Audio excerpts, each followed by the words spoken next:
How in my mouth. Hi guys, Daphne here, and today I'm going to be doing my June wrap-up. So, I read a lot of books this month. I think I counted it was like 16 or something. I'm gonna go get them. Look at all these books. All these books. This isn't even all of them because some of the books that I read I've already returned to the library. I'm gonna start off first with books that I'm currently reading. Currently reading Ready Player One by Ernest Cline, and I'm really enjoying it. I was actually pretty surprised because I thought that it was going to be all video games and stuff, which is something that I'm not exactly very interested in, but it's not. It's really surprising me how much I'm interested in this book. I'm on page 120. Started it yesterday, I think. I'm also on page 169 of the Prom Goers Interstellar Excursion by Chris McCoy. And I do know what happens in this book because I sneaked and looked at the end. I don't know, I'm a little disappointed in this story. It wasn't what I thought it was going to be. I mean, it's cute. I don't know if I'm going to finish it though. I am also reading The Last Night in Montreal by Emily St. John Mandel.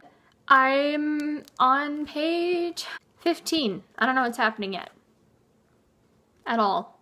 But she's the same author who wrote Station 11. And I love Station 11 so much. So first I read Simon vs. the Homo sapiens Agenda by Becky Albertalli, and it was so cute! All the characters were just really likable, except for a couple. Such a cute book. I really enjoyed reading it. I got stuck like halfway through, and then I skimmed a bit. Next we have Denton Little's Death Date by Lance Rubin. It's basically about this boy named Denton who's 17, and it's his death date, and everybody knows when their death date is. And I have I'll Give You the Sun by Jandy Nelson. Oh, there we go. The light's being weird. I read a lot of really good books this month. I think this book is about a couple of siblings and just about their relationship and their life, and one of the siblings' point of views is when they're 14 and the other one is when they're 16. It's kind of just, you have to like connect the stories throughout the book. And I read Half Wild by Sally Green. This is the second book in the Half Bad series. Half Bad is the first one. And it's about witches. Nathan's narrative is fascinating. I mean, it's completely just, I've never read anything like Nathan's narrative. I read Catalyst by S. Jason Cade. This is the third book in the Insignia series. They're kind of fun books. They're all about space travel set in the future. In the first one, the boy Tom, he goes to like school to become like an interstellar combatant. It was such a good ending. Alright, The Red Queen by Victoria Aveyard. I remembered her name this time. Maryborough lives in a society where you either have silver blood or red blood. Silver blood has a higher status than red blood, and she's red blood, and silver bloods also have powers, and she finds out that she has a power too, which is like unheard of because she's a red blood with a silver power. I want the next one like now. I read Angel Fall by Susan E. Do not read this book while eating. I made that mistake and I felt like I was gonna puke. Do not read this book while eating.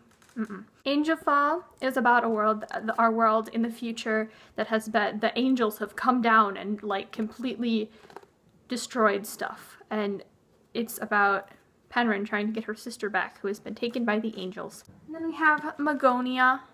Here's Magonia. Look at this pretty cover. I really like the cover, not so much the story. By Maria Devona Headley. It's about a girl who has like this disease that makes her incapable of breathing properly. So she's a little trouble with breathing, and she wasn't supposed to make it till 16, but she makes it till 16. Then she finds out that she actually wasn't originally from Earth. I liked the beginning a whole lot better than the end, like the first part where she is on Earth. I found that part a whole lot more interesting. Next we have Bossy Pants by Tina Fey. Such a funny book. It's her autobiography, memoir-ish sort of thing about her life and working a lot as a woman, but also having kids. I really like her take on things. Okay, and then we have the ones that I don't have anymore. A Court of Thorns and Roses by Sarah J. Maas, which is probably my favorite book that I read this month. And my friend has it right now, my copy. She's really enjoying it. I think it might be distracting her from her work and stuff that she's supposed to be doing.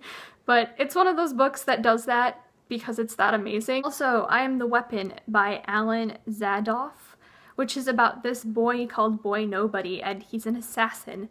And he gets assigned to kill the mayor of New York. but something else happened. I didn't think that one was that great. It was interesting. I mean, I'll probably read the next one. I think I rated like 3 stars. And last, I read, I think this was the first book that I read this month, but I'm saying it last because it's on the end of my list. Fairest by Marissa Meyer, which is the short story about Queen Lavanna from the Cress series. So there's Cress, then Scarlet, then Cinder, and then Fairest. This one goes in between there. And then the next one is Winter, and I cannot wait because this book was, it was like this big. It's a little short story. It's kind of creepy, you know. Lavanna has a very interesting take on things that sometimes is a little bit too, I don't know. She's a little creepy. I don't like her much.